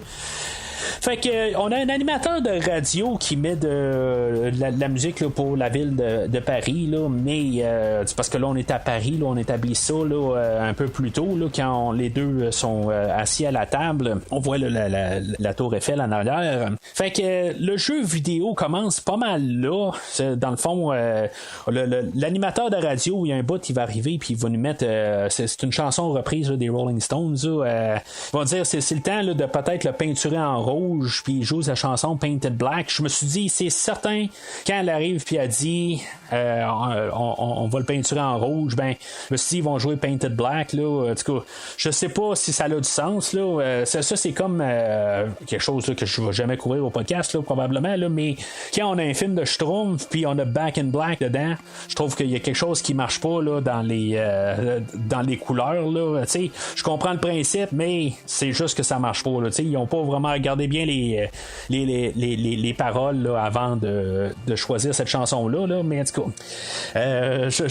j'aime quand même l'interprétation là, que je ne sais pas c'est avec qui là, j'ai regardé sur MDB, je suis pas capable de trouver là, c'est quelle version qu'ils ont utilisé là, dans le film là, mais j'ai quand même aimé là, cette interprétation là, de cette chanson là. Je suis pas un fan des chansons des Rolling Stones, mais cette une là, je la trouve quand même pas si pire. Fait que c'est ça commence par une poursuite de voiture. Dans le fond, dans tout ça, il y a pas mal Chidi qui est là tout le long. Je suis jamais trop sûr, est-ce que c'est tout le temps Chidi qui est là ou c'est un autre aussi là? Il y a tellement de monde là-dedans. La poursuite de voiture, je sais pas c'est quelle voiture qui est dedans là, mais c'est dans le fond là, c'est un petit peu ridicule. Je pense pas qu'il peut vraiment faire ça avec sa voiture. C'est sûr que les poursuites de voiture là, c'est la franchise là, des rapides et dangereux là, qui doivent avoir ça. Mais la version John Wick, on a John Wick dans le fond qui est en train là, de tirer de son fusil, mais il va s'arranger pour arracher les deux portes de sa voiture. Je pense que c'est une voiture qu'il a dans le fond volée là, de quelqu'un qui a essayé de l'attaquer. Puis ils vont se mettre là, dans comme un grand rond-point là, qu'il y a à Paris. Puis il va comme encercler là, des voitures, mais il va comme virailler là, il va comme chirer alentour des autres en train de tirer là. C'est complètement ridicule, mais dans un jeu vidéo, je suis certain qu'on peut faire ça. Puis après ça, ben c'est ça, il va cracher avec sa voiture, ils vont se battre au travers du trafic. D'après moi, les voitures sont rajoutées à l'informatique là. Je pense pas qu'il y a des voitures qui étaient vraiment là en train là, de se promener alentour d'eux autres là, question de danger là. Mais en tant que tel, c'est quand même enfin là, le moment là, où ce que l'action a sorti là, de plein fouet. Ça fait quand même un bout. C'est pas que je me suis emmerdé jusqu'à là, mais j'espérais avoir une bonne séquence où ce que c'est ça qu'on a construit là, avec la franchise. Puis je trouve qu'on a des petites séquences pendant tout le film. Puis là, ben on a sorti le gros paquet. Cette séquence-là est probablement là, je parle de la globalité là, on a mis le paquet, pas nécessairement les meilleurs bouts, parce qu'il y a tout le temps des petits bons bouts là, au travers de toutes les trois grosses parties, là, les trois grosses fusillades qu'on a. Mais c'est bien sûr, c'est comme je dis, là, c'est peut-être la plus longue. Là, elle doit dépasser là, de quelques minutes là, la première là, du début. Puis c'est ça, fait que cette poursuite-là, elle évolue. Il se ramasse là, dans le manoir abandonné, là, comme que je parlais tantôt. Là. Puis honnêtement, là, c'est la séquence du film, là, c'est vraiment quand ça vire jeu vidéo totalement, là, où ce que on voit tout le John Wick en train de se promener là, dans la bâtisse. Puis bien sûr, comme j'ai parlé tantôt avec la musique, c'est là où ce que la musique techno embarque de plein fouet. Moi, je trouve cette séquence-là, là, je veux dire, j'ai quasiment pas de mots. J'étais vraiment là, époustouflé là, par cette séquence-là, où ce qu'on voit tout de haut, John Wick en train de changer de salle. C'est comme vu comme dans un jeu de Zelda, mais c'est vraiment là, toute l'action qui se passe. Honnêtement, j'avais pas le jeu de Zelda dans ma tête, là, mais c'est juste pour placer un peu là, le côté vidéo. Là, j'avais un jeu là, de Baldur's Gate là, dans la tête, là, mais peu importe le jeu que j'avais, fait, là, c'est vraiment cette séquence-là. Et ils font comme ils la font en 2 parties, là, mais il y a comme une grosse séquence. Là, ça doit durer à peu près 1 minute. C'est la séquence là, du film. Là, je veux dire, c'est ma meilleure séquence.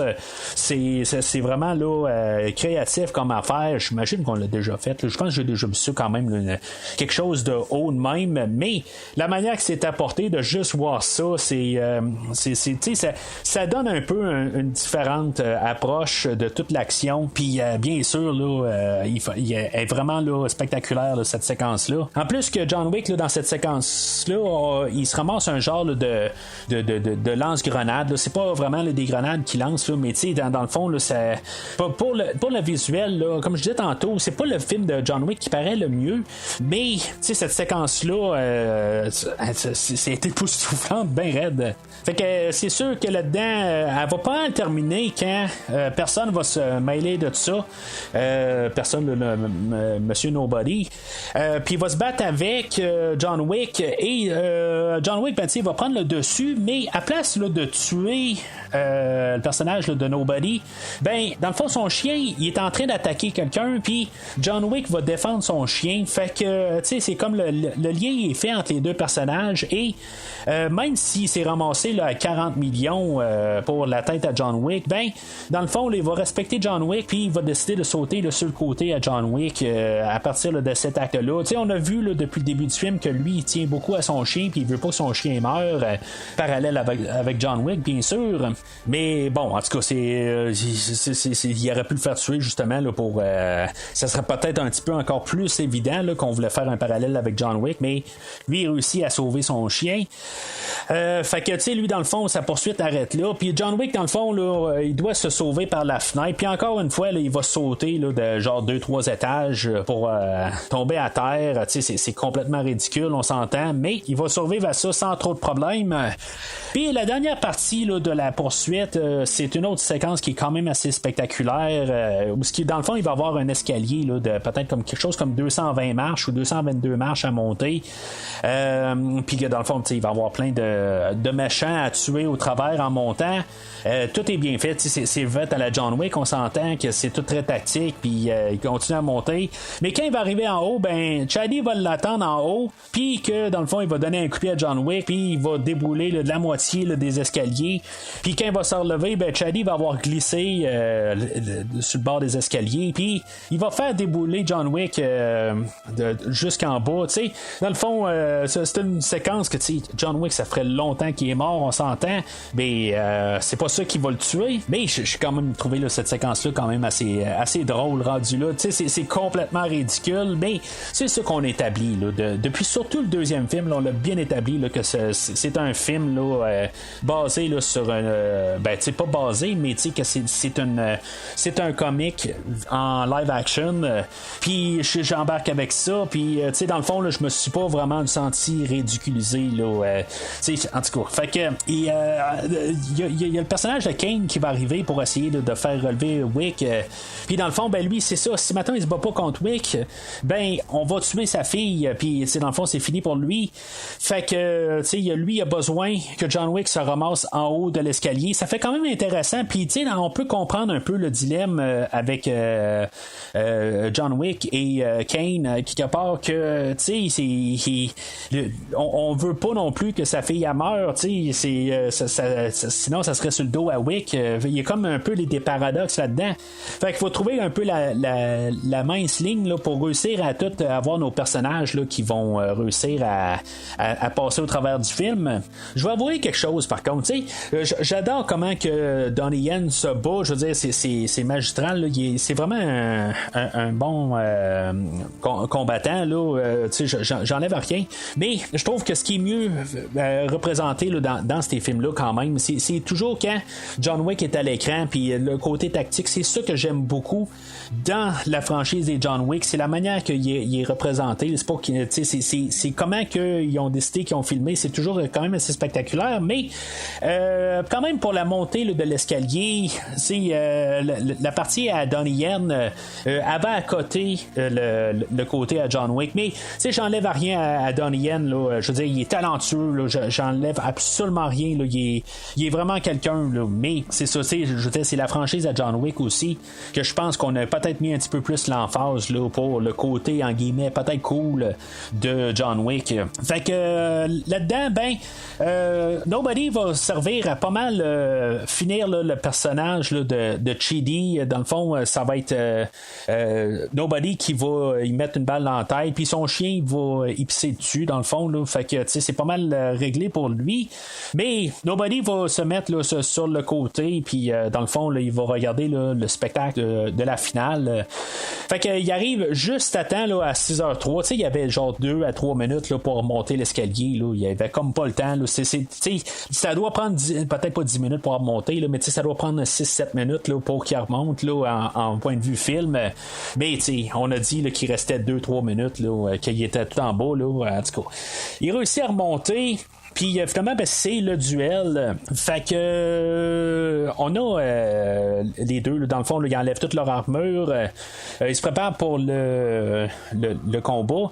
T'sais, ils arrivent, ils disent c'est un beau lever de soleil. Puis je me dis, on dirait que c'est fait à l'informatique, cette scène-là. On dirait qu'ils sont sur un plateau. C'est vraiment étrange. Ils sont probablement sur place. Il y a l'église en arrière, puis ils ont filmé à Paris. Mais j'étais là dans la salle, je me suis dit, on dirait qu'ils sont pas là. C'était vraiment étrange. Il y a quelque chose qui est ajusté à l'informatique. Mais en tout cas, fait que finalement, c'est ça. Tout le monde est là. Le porte-parole, il compte de reculer chacun là, de 30 pas, puis ils se retournent, ils chargent leur revolver, puis après ça, ils se tirent. Ils vont juste s'accrocher, puis après ça, ils vont avancer de 10 pas. Puis ils vont encore s'accrocher, mais pas mal, dans le fond, ça va faire un petit peu plus mal.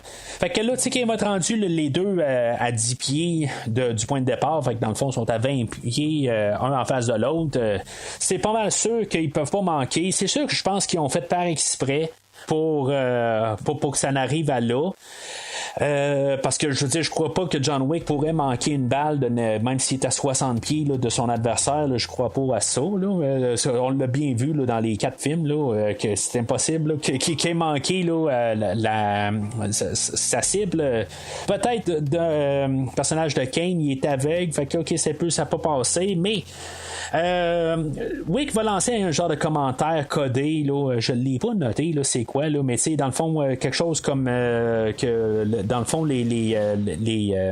ceux-là qui s'accrochent à la vie meurent, puis ceux-là qui s'accrochent à la mort vivent là, puis dans le fond là, je pense que c'est un peu un genre là, de dernière parole quasiment, puis peut-être que ça vient à quelque chose, c'est à passer dans le film, mais je l'ai pas remarqué.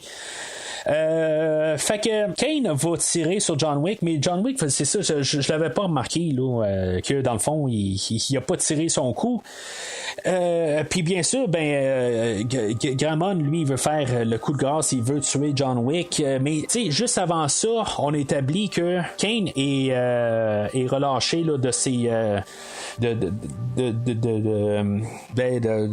qu'est-ce qu'il doit là à la table haute là. Fait que il est libéré. Fait qu'on sait que ça va bien finir pour lui en tout cas. Jusqu'à temps qu'on voit la scène post-générique là, mais puis c'est ça dans le fond là, John Wick se relève et parce qu'il n'y a pas tiré de coup, il va achever là, Gramon d'une balle dans la tête. Fait que c'est sûr que toute la scène elle ça sent pas bon avec la musique, on se dit oups, c'est un peu quelque chose qui marche pas. Winston lui dans le fond là, il est réinstauré là, avec toutes ses fonctions là, au Continental, on sait qu'on va la reconstruire, puis dans le fond on y ouvre la porte là, qu'il pourrait être là pour le prochain film là, au Continental.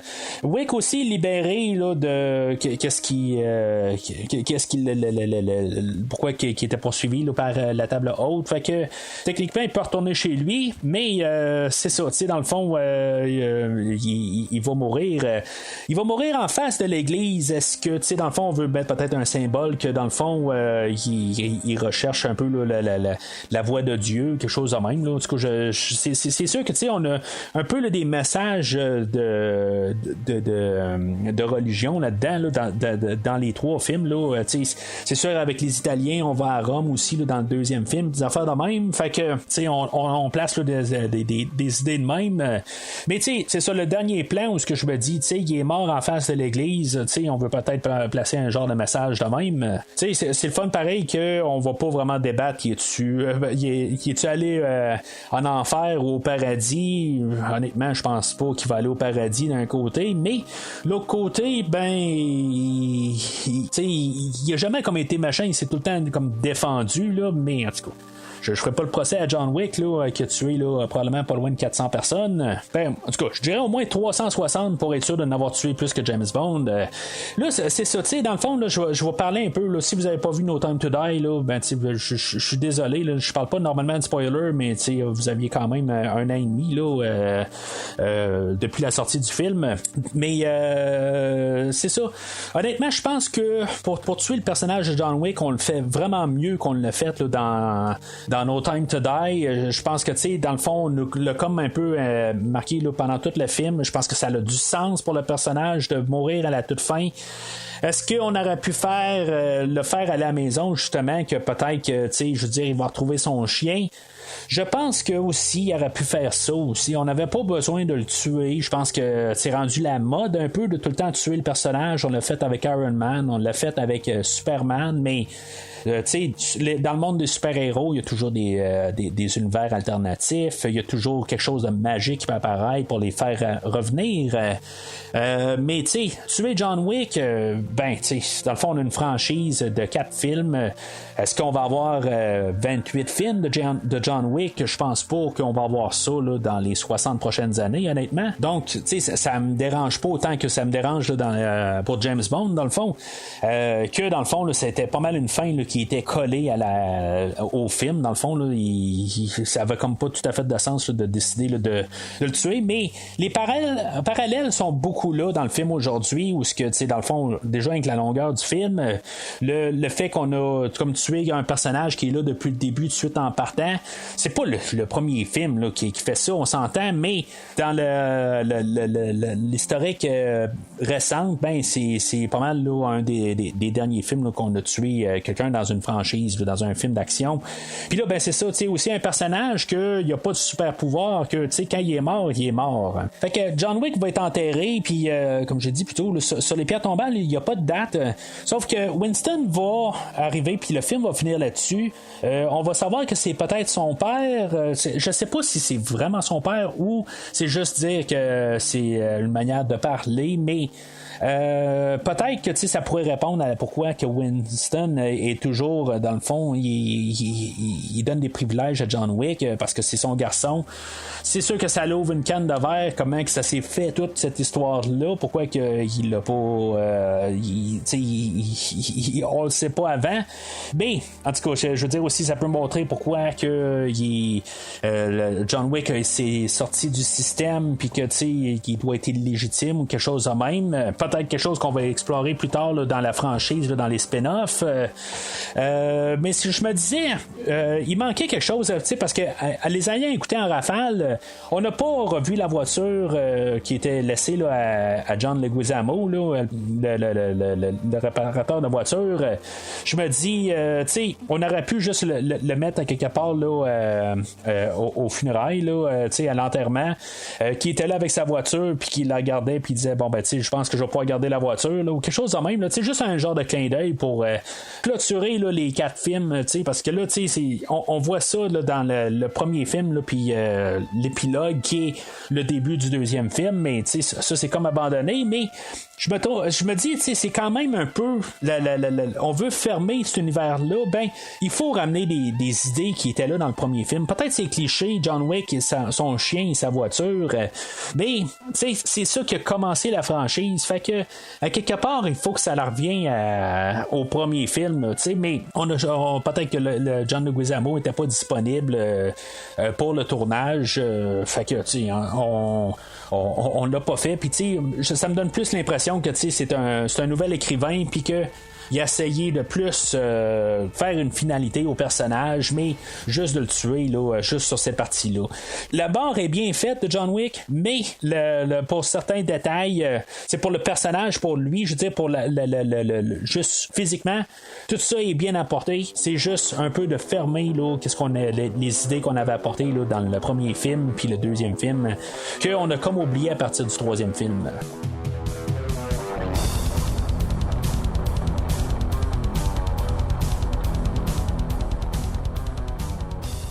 Alors, en conclusion, je pense que ce qui est le fun de la franchise John Wick, c'est vraiment la stabilité de la qualité qu'on a malgré tout.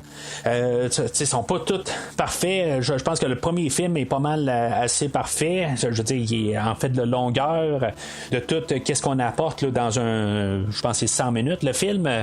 On n'a pas pu recréer ça aujourd'hui, mais on a quelque chose qui est quand même assez similaire à ça.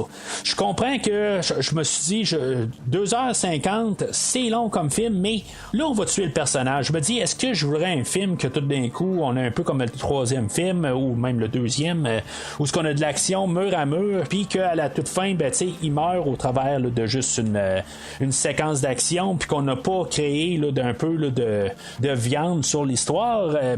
Non, c'est ça, à quelque part j'aurais pas voulu ça, un film là, de 2 heures, la même longueur que les autres, puis qu'on essaie de comme conclure tout. Donc, tu sais, je compris, puis c'est pour ça aussi, je disais au début que j'avais des soupçons déjà en voyant le temps du film. Dans toute la globalité, là, j'aime qu'on a comme continué, là, qu'est-ce qu'on a apporté. Le film d'aujourd'hui va peut-être paraître un petit peu un film de trop, quand même. Je pense qu'on aurait pu conclure ça au dernier film, mais tu sais, sans tuer John Wick, je dis qu'à quelque part, là, on avait une chance d'avoir le choix qu'on continue ou qu'on finit la franchise. Puis, tu sais, dans le fond, on a fait survivre John Wick, quand on aurait pu quasiment le tuer puis finir la franchise, mais je suis content qu'on l'a eu le film aujourd'hui. On a une finalité, on met ça au clair que dans le fond le personnage est mort, mais qu'on a gardé tous les aspects là, qu'on a apportés pendant le jeu, mais tu sais, on a ajouté un petit peu plus là, de comme je dis là, de viande sur le film. On n'a pas juste mis des chorégraphies là, qui sont époustouflantes là. Mais c'est ça, tu sais, à quelque part jusqu'à quel point qu'on peut arriver puis mettre là, des chorégraphies là, qui sont à couper le souffle. Après un bout, je pense que tu sais, on l'a montré dans le film aujourd'hui, il y a des bonnes chorégraphies, mais sont pas mal égales là, à ce qu'on a eu là, la dernière fois, que je pense que c'est probablement le film le troisième pour la générale, pour les chorégraphies. Je pense que c'était le meilleur. Après ça, le 1 puis celui-là aujourd'hui, je pense que tu sais, il s'accote. Puis le 2, c'est juste le fait qu'ils n'ont pas vraiment apporté de grand-chose, que je pense que tu sais, je dois le placer en bas. Mais en fait, de globalité, je pense que le premier film est encore le meilleur de la franchise, mais pas de ben. Fait que, tu sais, naturellement, là, je donne un vert au film aujourd'hui, mais tu sais, pour la globalité, tu sais, je pense que j'ai donné un jaune au deuxième film. Je pourrais le monter quasiment un vert, mais tu sais, c'est une quadrilogie là, qui est quand même assez solide. Puis, tu sais, que ça finisse là, je suis quand même assez content. On avait annoncé un 5e film. Le 5e film, comme j'ai laissé un peu la porte ouverte tantôt avec cette idée-là, que peut-être que ça va être un 3.5 si, mettons, ils ont une idée. Ça peut être un prequel avec un autre acteur que Keanu Reeves. Honnêtement, ça, je veux pas voir ça. Je veux dire, John Wick, je veux qu'il soit toujours interprété là, par Keanu Reeves. Mais comme j'ai dit en même temps, tu sais, si, mettons, on en revient là, dans 2-3 ans, puis Keanu Reeves fait une version plus jeune que qu'est-ce qu'on a vu en 2012, je sais pas si ça va paraître tant que ça. Il y a comme un peu là, tout le temps un air là, qui semble pas vieillir. Keanu Reeves, je dirais que c'est le genre de qualité-là, en tout cas, tant mieux pour lui. Là, il y a une franchise, là, une série télé là, qui est supposée de sortir, The Continental, que je pense que j'avais parlé au dernier podcast, que j'étais pas vraiment intéressé à voir ça. c'est genre en post-production, c'est avec Mel Gibson, là. En tout cas, j'ai hâte de voir ça pareil maintenant. Sachant que c'est genre 3 épisodes, c'est plus compacté, je voulais pas voir une série genre de chaque semaine qu'on voit un nouveau tueur à gage, quelque chose de même. Une histoire, une mini-série fermée, là, ça j'ai pas de problème avec ça, là, quand même ça dure 6 heures, que ça soit 3 épisodes de 2 heures, j'ai pas de problème avec ça. Puis c'est supposé de voir le jour là, pas mal là, cette année. Il y a aussi le film Ballerina qui serait un spin-off du dernier film, là. On avait une ballerine là, dans le dernier film que je pense qu'on a fait un genre de clin d'œil à ça aussi dans le film aujourd'hui. Il y a un bout où le personnage là, de Grammon là, il est en train là, de regarder là, une ballerine là, dans une salle de spectacle là, mais je pense qu'il est tout seul dedans. Je sais pas si c'est un lien avec le film Ballerine là, qui va être joué là, par Anna de Armas. Un autre lien avec No Time to Die que elle faisait, je me rappelle plus là, quel agent là, mais dans le fond c'était un des meilleurs bouts là, dans le film de No Time to Die. Fait que elle était pas là dans le dernier film, là, c'est un recasting, mais en tout cas ça c'est dans le fond ça s'en vient là en 2023. Puis dans le fond John Wick est supposé d'apparaître dedans. Sharon est supposé d'apparaître dedans et je pense que Winston aussi est supposé d'apparaître dedans. En tout cas, selon la page des IMDb, tous ces 4 personnages-là, ils sont là. Fait que John Wick, on n'a pas fini de le voir, interprété par Keanu Reeves. Mais aussi, on a parlé là, que le film de Nobody, que j'ai pas vu, puis c'est pas Nobody, le personnage d'aujourd'hui, là. C'est un personnage, là, c'est un film là, qui est sorti, là, je pense, l'année passée, qui était un film qui était écrit là, par Derek Kolstad, que M. Kolstad, l'écrivain là, des 3 premiers John Wick, avait laissé savoir que peut-être serait intéressé à faire un genre là, de crossover avec ce personnage-là. Fait que ça, on pourrait voir ça. Puis encore une fois, j'essaie de bien m'exprimer que c'est pas le Nobody du film aujourd'hui. Là. C'est un autre personnage totalement différent. Mais j'ai pas vu le film. Puis c'est ça. Fait que qu'est-ce qu'on va faire avec la franchise? Là, si mettons là, ça fait là, des milliers de dollars, que dans le fond chaque film dans la franchise a fait tout le temps de plus en plus, c'est sûr que quelque part ils vont dire ben là ils sont pas pour dormir là, sur une montagne d'argent là, puis que qu'ils peuvent pas là, ça, en faire plus. Fait que la manière que ça marche à Hollywood, c'est sûr que il va y avoir quelque chose dans un futur, mais comment ramener John Wick dans un 5e film? Là, je pense qu'ils sont comme un peu barrés là, la sortie, là. Mais il y a des petites portes de sortie, mais ça serait important, je pense que je trouve qu'ils ont moins fini le personnage, ils l'ont tué d'une bonne manière, puis je veux dire d'arriver puis montrer qu'il est pas mort à la fin, ben je pense que ça serait un peu nous tricher, ça serait quelque chose là, que je veux pas voir honnêtement. J'espère qu'en bout de ligne on va terminer là pour de vrai quelque part. Partez avec des spin-offs, il n'y a pas de problème. Je veux dire le film de Ballerina, bien sûr je vais le couvrir au podcast là, quand il va sortir, quand ils vont l'annoncer officiellement, mais ce film-là est vraiment en post-production, là, fait que s'il est supposé de sortir là, je sais pas quand, j'imagine que ça va être après l'été, là, peut-être septembre, octobre, novembre, là, j'ai aucune idée, là, il n'y a pas de date du tout, mais sinon ben, je suis bien satisfait là, du 4e John Wick pour qu'est-ce qu'on a apporté là, dans les dernières années là.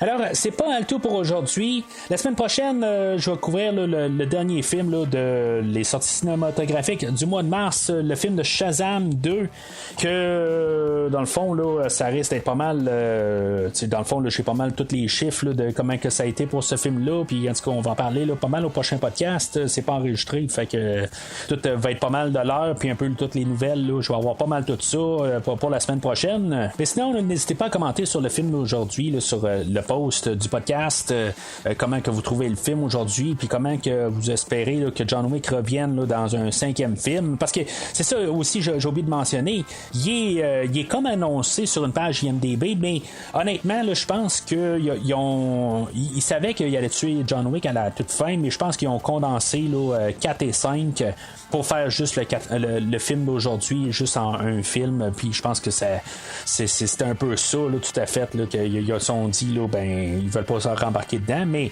n'hésitez pas à en parler là, sur le post qui est sur la page page Facebook du podcast. Mais sinon, si vous voyez quelqu'un se promener avec une Mustang et que ça vous intéresserait de l'acheter, mais que son propriétaire n'est pas intéressé à vous le vendre, n'hésitez pas. What have you done? Merci d'avoir écouté cet épisode de Premier Visionnement. J'espère que vous vous êtes bien amusés. Put a contract on John Wick. Je vous donne rendez-vous la semaine prochaine pour la couverture d'un autre film. I gave him an impossible task. Si vous voulez entre-temps regarder le catalogue complet du podcast et télécharger des épisodes passés, rendez-vous sur premiervisionnement.com. Jonathan, just walk away. Vous pouvez aussi suivre le podcast sur plusieurs plateformes, dont Apple Podcast, Spotify, Podbean, Google Podcast, Amazon Music et YouTube. N'hésitez pas à donner une critique de 5 étoiles sur la plateforme de votre choix. The bodies he buried that day lay the foundation of what we are now. Vous pouvez également suivre Premier Visionnement sur Facebook et Twitter pour rester informé de nouveaux épisodes. He completed the task. The marker is over. Premier Visionnement a besoin de votre aide pour grandir. Vous pouvez partager le podcast avec vos amis qui s'intéressent au cinéma de tout genre. You have no idea what's coming. En espérant vous voir au prochain épisode. Winston, tell them all. Whoever comes, whoever it is, I'll kill them. I'll kill them all. Of course you will.